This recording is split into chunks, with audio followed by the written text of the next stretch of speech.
तो हेलो दोस्तों, आज हम जानने वाले हैं महात्मा गांधी जी की जीवनी, जो हम शुरू से लेकर अंत तक उनकी जीवनी के बारे में चर्चा करने वाले हैं। तो आप पहली बार आए हैं तो इस चैनल को सब्सक्राइब जरूर करिएगा। और इसमें आपको कॉम्पिटिटिव एग्ज़ाम की तैयारी के साथ साथ जो भी तैयारी करते हैं सारे चीज़ इसमें फैक्ट्स रहेंगे और कहानी की तरह समझेंगे, जिससे आपको याद हो जाएगा। क्योंकि इतिहास इसलिए नहीं याद होता है क्योंकि हम लोग उसको रटते हैं। चलिए हम लोग इसको शुरू करते हैं कहानी की तरह। 2 अक्टूबर 1869 गुजरात के समुद्र तट पर बसे छोटे से नगर पोरबंदर में सुबह का समय था। अरब सागर से आती ठंडी हवाएं पूरे नगर को छू रही थीं। किसी को अंदाजा नहीं था कि उसी दिन एक ऐसा बालक जन्म लेने वाला है जो आगे चलकर दुनिया की सबसे बड़ी साम्राज्यवादी शक्ति को बिना तलवार उठाए चुनौती देगा। उस बालक का नाम मोहनदास करमचंद गांधी था।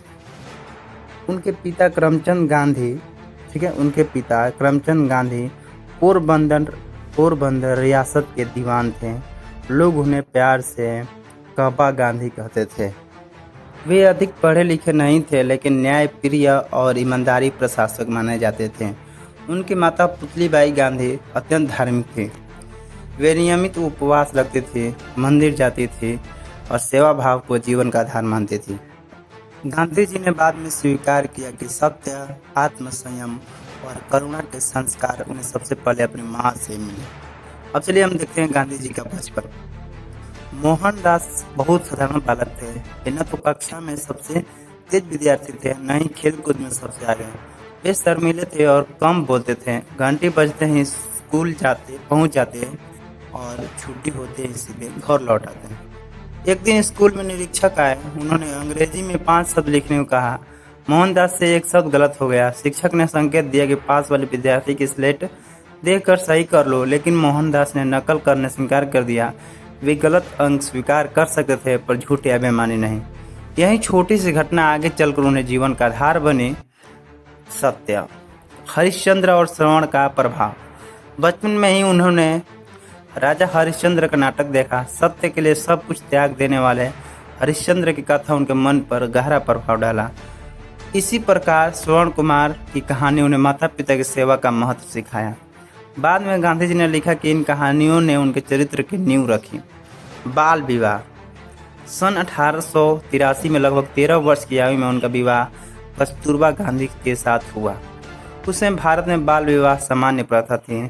शुरुआत में दोनों के बीच अक्सर नोकझोंक होती थी। स्वयं गांधी जी ने अपनी आत्मकथा में स्वीकार किया कि किशोरावस्था में वे कई बार अधिकार जताने की कोशिश करते थे, लेकिन समय के साथ कस्तूरबा उन्हीं सबसे बड़ी साथी बन गई। एक गलती गांधी जी की जिसने उनके जीवन बदल दिया। किशोरावस्था में मोहनदास करमचंद कुछ समय के लिए बुरी संगति में पड़ गए। एक मित्र के कहने पर छिपकर मांस खाया। उस समय उनका भ्रम था कि अंग्रेज इसलिए शक्तिशाली है क्योंकि वे मांस खाते थे। उन्होंने कुछ बार बीड़ी भी पी ली। पैसे की कमी होने पर अपने भाई से कंगन थोड़ा सा सोना निकाल कर बेच दिया, लेकिन अपराध बोध ने उन्हें चैन से नहीं बैठने दिया। आखिरकार उन्होंने अपनी बीमार पिता के नाम एक पत्र लिखा। उसमें अपनी सारी गलतियां स्वीकार कर ली और क्षमा मांगी। उनके पिता ने पत्र पढ़ा। उन्होंने न डांटा न मारा। उनकी आंखों से केवल आंसू बाहर निकले। गांधी जी ने बाद में लिखा कि उन आंसुओं ने उन्हें जीवन भर के लिए बदल दिया। उन्हें समझ आया कि प्रेम और क्षमा दंड से कहीं अधिक शक्तिशाली है।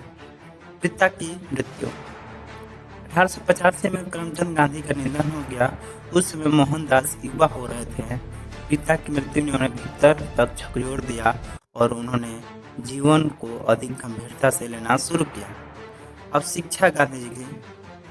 उन्होंने मैट्रिक की परीक्षा उत्तीर्ण की और आगे की पढ़ाई के लिए भावनगर के कॉलेज में प्रवेश लिया, लेकिन वहां अंग्रेजी माध्यम के कारण उन्हें कठिनाई हुई। इसी दौरान परिवार के एक शुभचिंतक ने उन्हें सुझाव दिया, यदि मोहनदास इंग्लैंड जाकर कानून पढ़े तो भविष्य उज्जवल हो सकता है। यह प्रस्ताव परिवार के लिए बहुत बड़ा निर्णय था।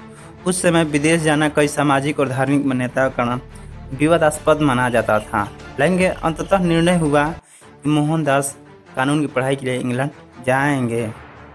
तो दोस्तों, भाग 1 यहीं समाप्त होता है। हम भाग 2 में गांधी जी की इंग्लैंड की यात्रा, वहाँ का संघर्ष, बैरिस्टर बनने की कहानी, भारत की वापसी और असफल वकालत, सारी चीज़ उसमें कवर करेंगे। और चाहे पसंद आया है तो सब्सक्राइब जरूर रखिएगा।